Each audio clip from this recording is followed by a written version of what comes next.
Yo, what's going on, chat? Hope you guys are doing well.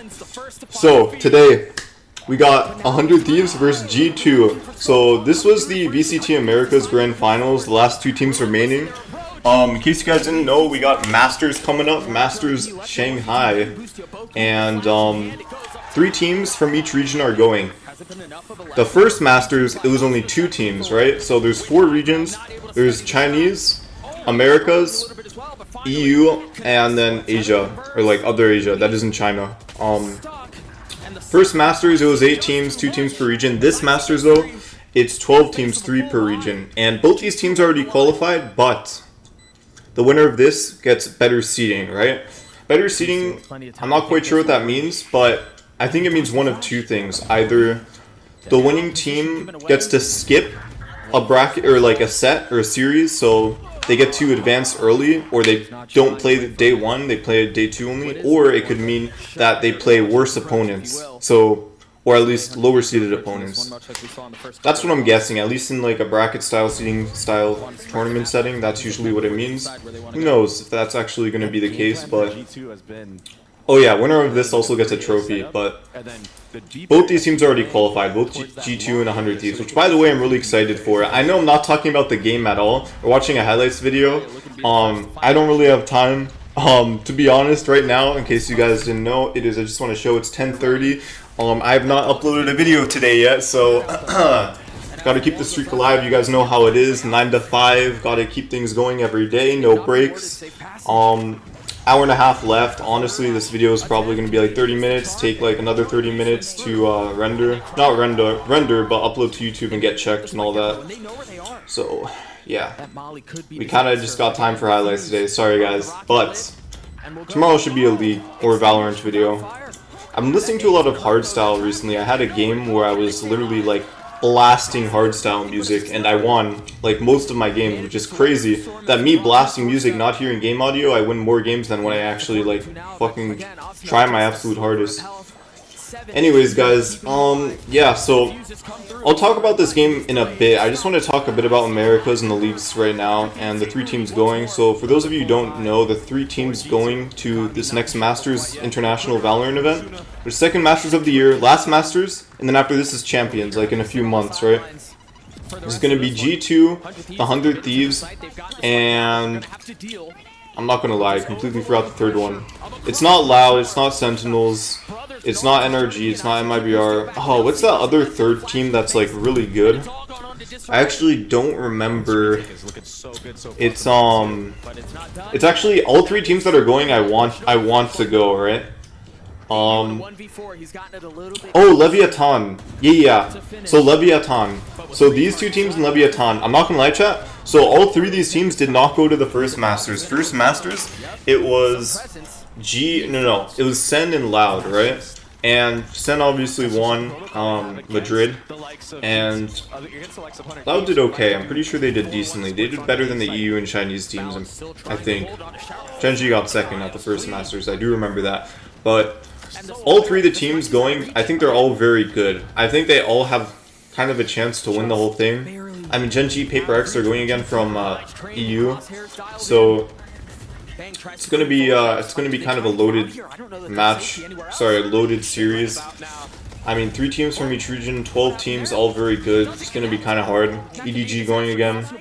I don't know, but I'm very excited. And for me personally, the team that I'm most excited for is gonna be 100 Thieves. 100 Thieves is like classic case of a team that, you know, always looks good on paper, but never quite performs. And that's why I usually don't get my hopes up. But 100 Thieves have been looking very good, as you're going to see this series. I mean, spoiler alert, it's a best out of 5, only 30 minutes. One team's going to 3-0. You guys will find out, but let's just say that the 100 Thieves are looking pretty good. And, I don't know. It's just when they look good, they look unstoppable. And this is a team that's like kind of need to find their footing. I think it kind of came down to the IGLing factor. I think Boostio kind of needed to get a hand on things. This new team, you know, IGLing for EG. He himself said, I remember in a post-game interview, that he said it felt like EG from last year all over again. and he sounded very confident. And I mean, it's not just all talk, right? Like, he's been performing, his team's been performing, and yeah, 100 Thieves have been looking very, very good, so I'm very excited to see how they do. But at the same time, G2, very solid team, excited to see how they do too. And Leviathan. Leviathan's like also a team on paper that looks amazing, but again, Valorant team game, individual skill is never as important as team game. And I think EG 2023 winning champs will always be a good reminder of that. I think there are a lot of teams last year that were individually better, other than maybe Demon 1 being amazing, but EG just had better team play. So, yeah. Another thing I wanted to talk about, wow, wait, G2 actually did really well on Bind, on defense. Okay, I will say though, in my opinion, Bind is a very heavily defense favored. Like, I think defending on Bind's really easy, guys. Like, I think ranked and comp actually plays very similar. You have 2 per site for the most part, then 1 person, usually your Brim goes back and forth because Brim can't reach both sides of the map unless he's in spawn with his smokes. And then you kind of have to trust the 3 people on one site to hold, but yeah, I don't know. Very straightforward map in my opinion, very linear, which some people like, some people don't like. I don't know, it's personal preference, right? But yeah, I mean, they got the 8-4 half, no 9-3 curse, and I guess 100 Thieves are attacking now, and they do have to retake. This is 3v4 retake. I'm pretty sure 100 Thieves will win this map, so I'm actually very surprised right now that they're doing so poorly to start it off, but it might just be a bind defense moment. Very hard to attack. As wow. Asuna looking locked and loaded here. See if we can pull this off. If they can half it early, it might be a chance. Let's see. Smoke's down. Oh shit. Oh! They got it, they got it. Oh! You guys see that? That was a 3v4 retake. Not even holding. Not even post-plan attack. That's easy. Alright, that definitely destroyed their mental. 100 Thieves first blood, by the way. It's like, here's the thing with bind attacking, right? You could have one person lurk other side of map while the rest of your team hits one site. But like, they'll usually have one person staying. And here's the other thing about flanking on this map, right? If you're attacking, the reason why flanking can be dangerous is because the hits are very simple and straightforward. Like, as soon as you hit a site, you're right on there, right? And if you're flanking, think about it. If you're flanking A from B, if you guys can see my mouse up here, you have to go all the way into the site, through spawn. And by the way, if the team that's defending or retaking hasn't started the retake yet, they can hear you if you're running. So it actually takes very long to play. And you have to walk for most of the way, especially once you get close, because you can just hear everything, right? So it's just dangerous. It's very dangerous. Somebody just called me. Hopefully that's nothing important. Yeah, but oh, it's scam likely Texas. We're good. Anyways, yeah. I don't know. G2 have not won a round yet on attack here, which I think just proves my point that bind is disgustingly defender-sided. Anyways, there's another thing I want to talk about, guys. So, Jet players going crazy on esports teams. So, before this, 100 Thieves played versus... I forget who. Might have been Leviathan or Loud. I guess I can just check. But 100 Thieves, I want to talk about another match. I'm not going to watch it, but... Hang on. Wow. Beautiful. Actually, no, G2 won that round. 100 Thieves. Yeah, it was the Leviathan. Dude. Okay, you know, I'm going to just spoil it because I need to in order to talk about it. So 100 Thieves 3-0'd against both the teams. So there were top 3 teams, right? All 3 teams that qualified. The 2 other teams, yeah, 100 Thieves 3-0'd both of them. Or actually, other game might have been a 2-0. I think it's only Grand's best out of 5. But they 2-0'd Leviathan. And then this series, they 3-0 G2. And I think there's a lot of reasons why that happened. Number 1, Boostio, godlike IGL. Dude, Boostio always brings the energy. Like, when you watch this guy, like, you can... when you hear his comms and you hear him in the post-match interview, this guy has a lot of energy. Very energetic, hype. Like, he's the definition of hype, man, and I love that. I think that's what a good IGL needs. I think quiet isn't really the way to go. I think you need someone who brings energy on a team, and Boostio, IGL, perfect for that. The other reason why is I said Jet players earlier because, so, I don't want to say I'm a prophet, but history has told us that whenever there is a very good Jet player on a team that's already pretty good, then that team has the opportunity and potential and can be elevated to a much higher level, right? To a very high level of success. And I'm saying this because of Cryo, right? I'm saying this because of Cryo. So Cryo has looked amazing. The latter half of this America's tournament, he has looked very, very good. And if there's anything I've learned by watching Valorant over the last 3-4 years competitive, it's whenever you have a star Jet player, like duelist player, sure, but especially Jet player, and a team is able to build themselves around that Jet player and allow that Jet player to play in the way they want and succeed. Like, Crowsales, he actually plays Brim, so like, this isn't a good example of that match, actually. Whenever a Jet player is allowed to go crazy, especially a good offer, it's like, the team almost always does well. I'm thinking about 2022, yay, Optic/Envy, win the first international events of the year, I think. Not the second one, yeah. They win the first Masters, yay. Optic, Finesse, Crashies, Victor, Mark, right? 2023, and then they get second at Champions that year. They don't win champs, but they get second. Then 2023, Demon 1, right? EG, anyone who's been watching, I mean, last year, this is pretty recent. I mean, now I guess it's coming up on a year, 9 months, but Demon 1, insane Jet player. He's able to play perfectly, exactly all he wants on G2. Has the freedom to reign and just do whatever he wants, just goes crazy, bam. They win champs, 2023, EG. What did both teams have in common? Amazing Jet player. Even 2022 with Ye, Aspas, Loud, they win champs that year, 2022. He's mainly playing Jet that year, not even Chamber or anything. Actually, Ye was playing a lot of Chamber too, but what I'm trying to say, chat, is that whenever you have that star Opper Jet player, and the team kind of allows them to play in the way they want, it's like almost always success. And that's why it's like Cryo, when I see him dropping 30 bombs every game and just killing everybody. And I think the game versus Leviathan is a better example, because he buys off like round 3 on Icebox and he just doesn't die whole half and just kills everybody. Like first blood, just triple kills every round. Not really, but he was going crazy. It just looked amazing. And Boostio said in an interview that he does that every scrim.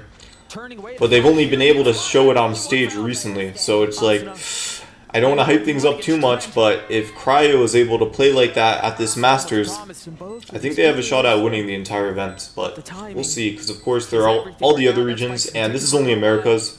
I haven't even watched the other regions. Maybe Gen G come back firing even stronger. Maybe the only thing that was stopping Gen G was Sen, and Sen isn't here this time, so maybe they'll just be unleashed, win against everything. At the same time, Fnatic wasn't at the first Masters either. I don't know.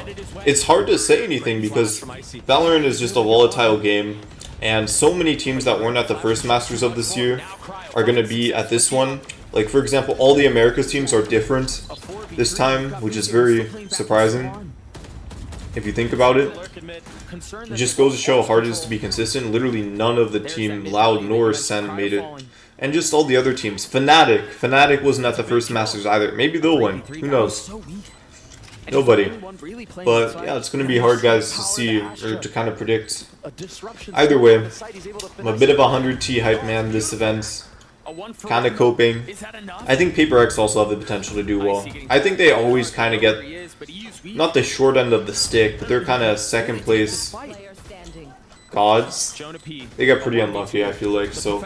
Or they always like barely not quite make it. I feel like they just need a little bit more ego. Like, I don't want to say Paper X needs to be more egoist, but I feel like in order to win an international event, you kind of need that, you need to want it. You need a certain level of like desire, you know? You have to fucking like want it, like more than anything. Like more than life or death. You know what I mean? In my opinion. So, yeah. But I don't know. My predictors are the big teams to watch out for at this next Masters. It's going to be 100 Thieves, Paper X, Genji. I don't know much about Chinese leagues, to be honest, so I can't say much about them. I only know EDG and Can.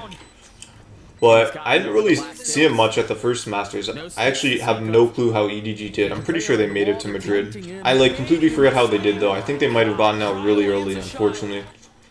But you know, it's also possible that EDG or whatever the Chinese league teams, they get home field advantage because if you guys didn't know, it's kind of a thing in sports where home field advantage is very much a thing. Like the crowd cheering for you and rooting for you does have an effect on things. It's just scientifically proven, like historically throughout all sports. Like, yeah, it's just a thing. Like, trust me, guys, it is. So maybe because the event is in China, it'll help some of the Chinese teams. You know, the crowd cheering for him. We'll see. We'll see. So yeah, I don't know. I'm really excited, guys. I'll be honest. I'm pretty sure the event starts in about a week. I think a lot of the teams are there. I was watching Jing's stream, and I'm pretty sure they were like boot camping in China already. So I assume a lot of them are there, and those who haven't are leaving right now. I heard something about a week ago. You know what? It might not be a week. It might be the teams are leaving in a week. I don't know. It's either the teams are leaving in a week or the event starts in a week. But I'm pretty sure. I just know it's very soon. Yeah. This match is going pretty neck to neck right now. Neck and neck. These teams. But yeah. Gonna be hype, guys. Gonna be hype. You know what's interesting? Riot did that special. Because they usually only do skin bundles for champs, right? But last year, yeah, last year, the first Masters, for lock-in, the first Masters of 2023, they released a knife skin, which is the only Masters bundle they've ever released. And I wonder if they're ever going to do one again. They haven't done one since then. Not for the Japan events, not for Madrid. I don't know. I really like the lock-in knife. I'm really glad I got it, actually. It's one of my favorite melees. I think it's cool to have a melee that glows. Actually, no, no, all the other Masters melee glows, but I don't know. It's just a cool knife. So I wonder if they'll ever do something like that again. Who's defending right now? I've been paying attention a little bit, but I don't know. The issue with the highlights, I always say this, is you kind of, I feel like, need to watch an entire game to get a kind of clear idea of how things are going, right? Just because, like, the thing with highlights is you kind of watch the frags and all that, but especially in the esports and competitive, it's like teams are rotating back and forth every round. There's calls being made, fakes being pulled, a lot of strategy without even kills. Map control, space being taken, utility being used. So, yeah. I don't know. Also, for those of you who don't know, G2 picked up Icy recently. They dropped their other player. I forget who, but Icy is a bit of a rookie. Seems to be doing decently, though. Seems to be doing alright. I mean, they beat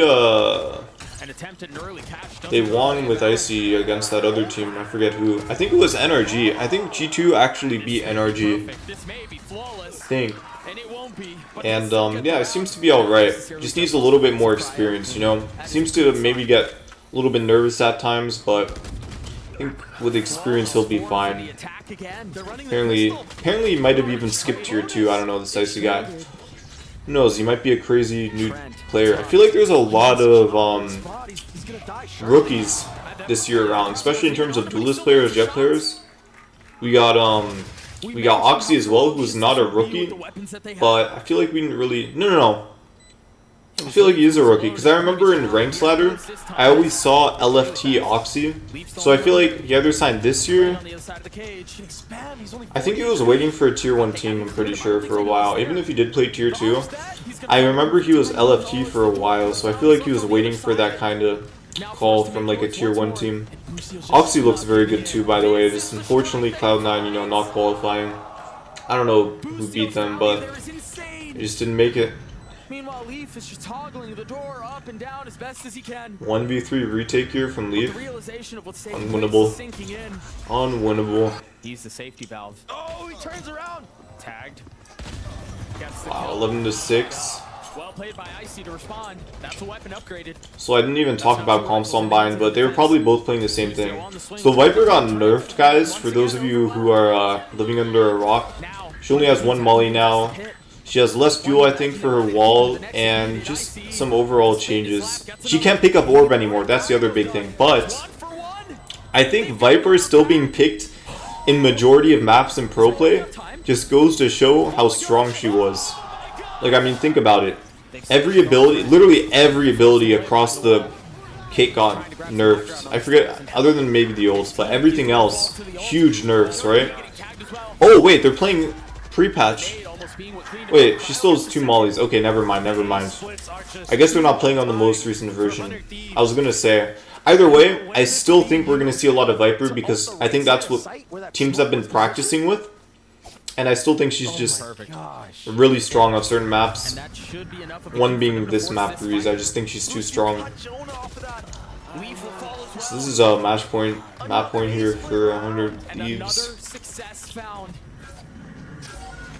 See if they can win this. Every single bit of the defenses have crumbled. It's so perfect. Molly on mid door as well. I mean, it's 3v5 retake. No ults. Maybe if Trent gets a kill. All of the guns, all of the weapons in EU on the flank. But I don't think it's looking good here for him. Yeah. This is also very common on Breeze to have that one person mid, late flank. What you do is you initiate and then you wrap around through spawn and come in late through mid as like a late flank, and also the flank if they have a flank. Flank the flanker. Alright, map 3 sunset. Let's see who wins this pistol. Oh, looking at the map, but he gets one. Look at him pushing forward, trying to get EU done. And they do. But now, they've been turned upon. Ooh. Oh, Icy gets 3. Nice. A perfect pistol. Well played by Icy. A little bit of damage dealt, but stays alive. That's a big kill. Going the way of the Boostio going Sheriff. Boostio just ran Leaf down, Doug. 4 more still to be found. But yeah, chat, I don't know. NA has so much talent. I think it's pretty universally agreed that NA is the best region in the world, especially most competitive. And I think the fact that there are going to be 5 different teams going to international events before champions is like proof enough to show how competitive this region is. Like, just everyone is so good. There's maybe like 1 or 2 teams in this region that aren't great, but I think everyone else is just very, very good. It's very hard. Even the tier 2 teams, you know, I don't know which pro player it was, but I heard on stream before. I think it was Boostio actually. I think Boostio said that some of the tier 2 teams are better than a couple of the lower tier 1 teams. And like tier 2 teams in this region are better than tier 1 teams in some of the other regions. Which I just think is absolutely insane. Which is a good thing and a bad thing. It makes me think of Korea and League and how Korea's just always been the best region in the world in League of Legends. And, you know, it's a very common thing for those of you who don't play League. For League of Legends pros, what they do is they actually boot camp in Korea because the players are best there.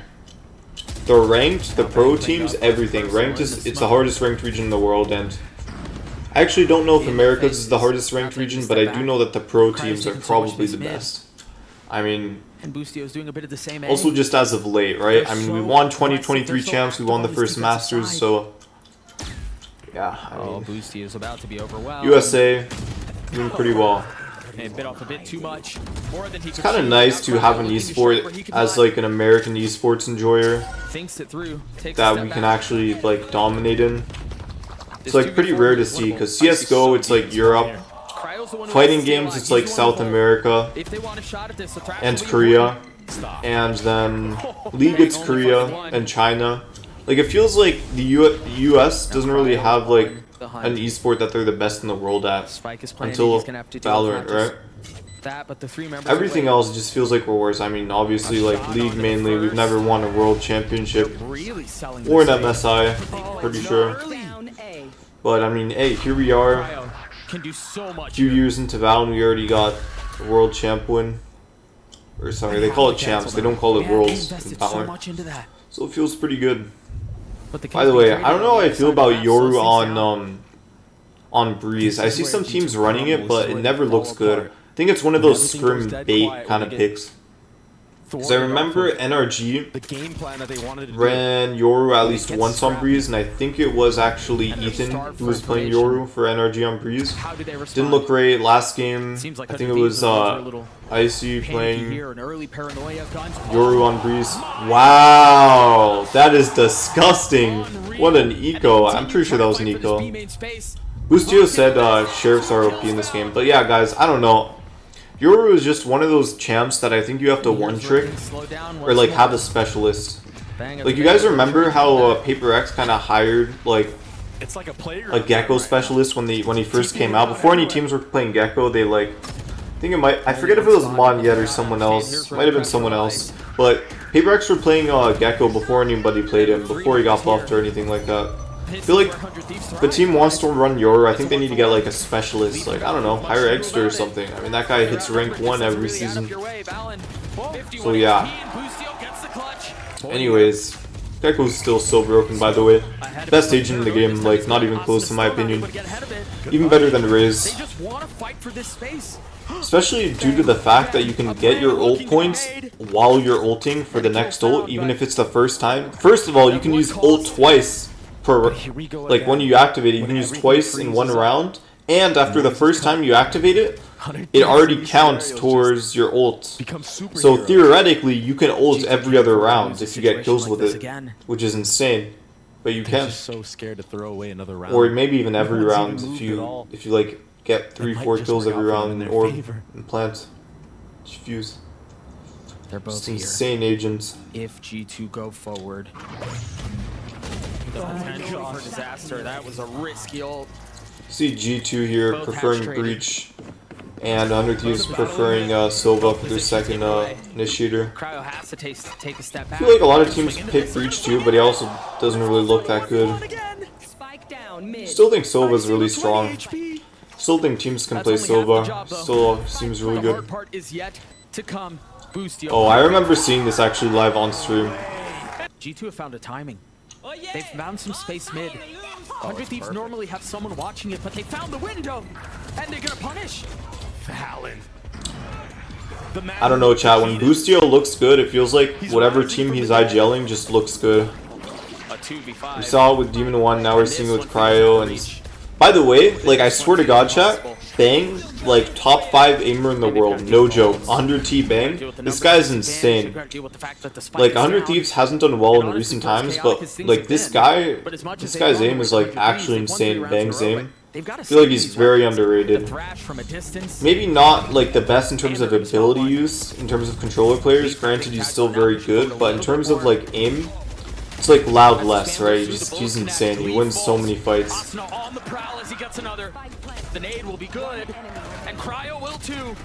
Nice. It'd be nice to see Asuna find some success here too. I mean, okay, they did win this event, so that's good, but I don't know. Asuna has been around for a while. I mean, he's been here since the beginning. Again, a little bit more aggressive space taken from Would be cool to see him win an international event. G2 is the old guard. So now in decision, arises once more.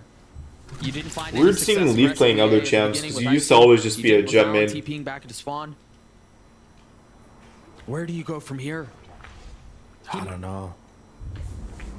And it almost feels like G2 are just checked out right now.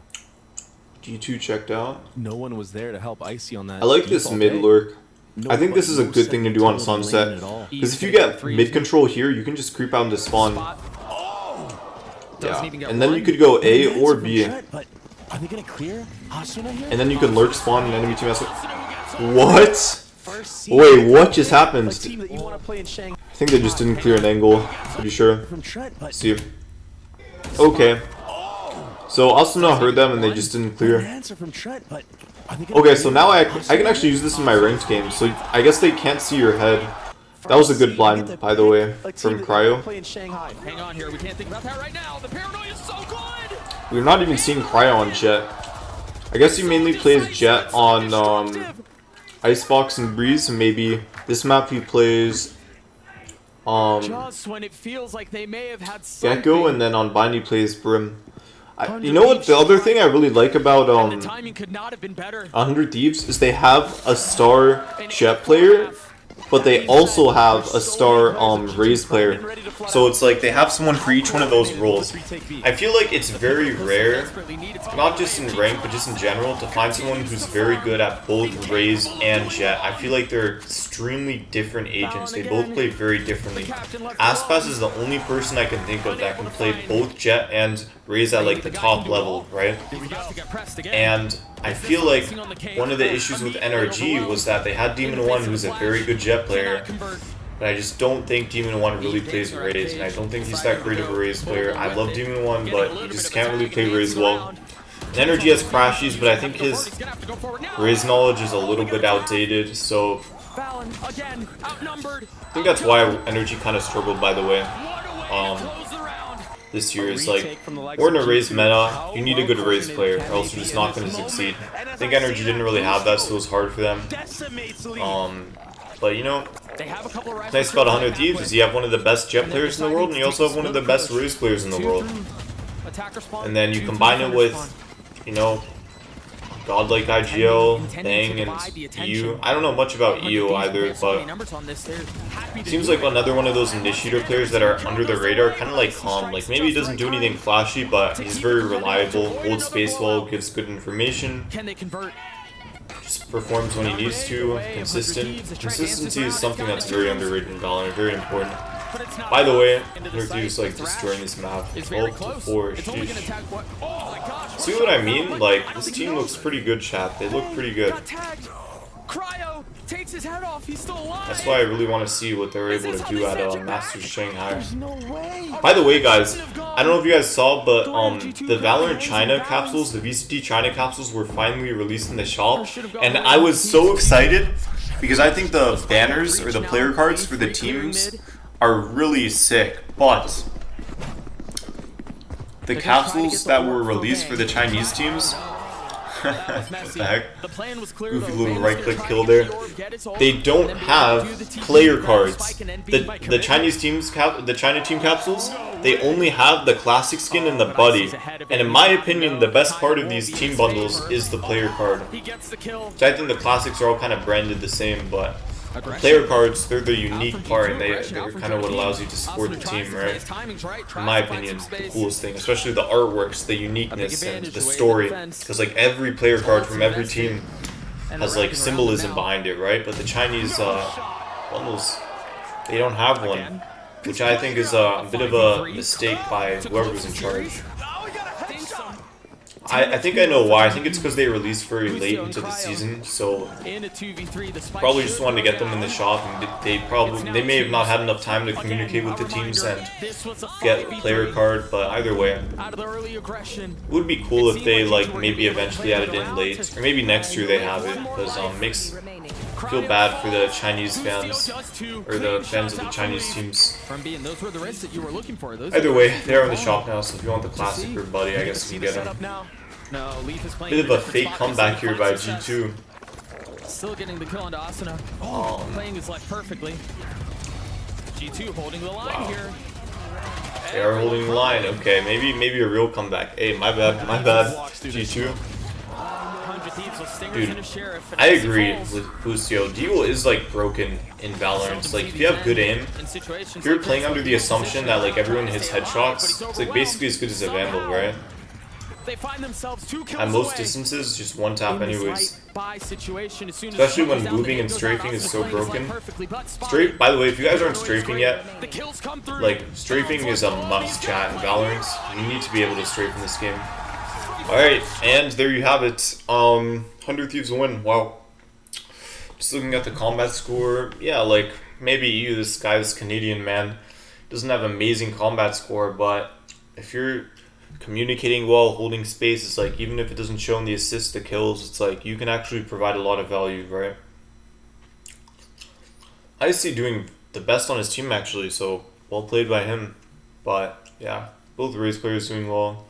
Omen. I don't know, guys, that's all I gotta say. I guess it turned less of a reaction video and more my thoughts heading into this next Masters. But other than that, yeah, that's all I gotta say. I hope you guys have a good one. Hope you enjoyed watching, and I'll see you guys again next time. Hope you enjoyed the video. Peace.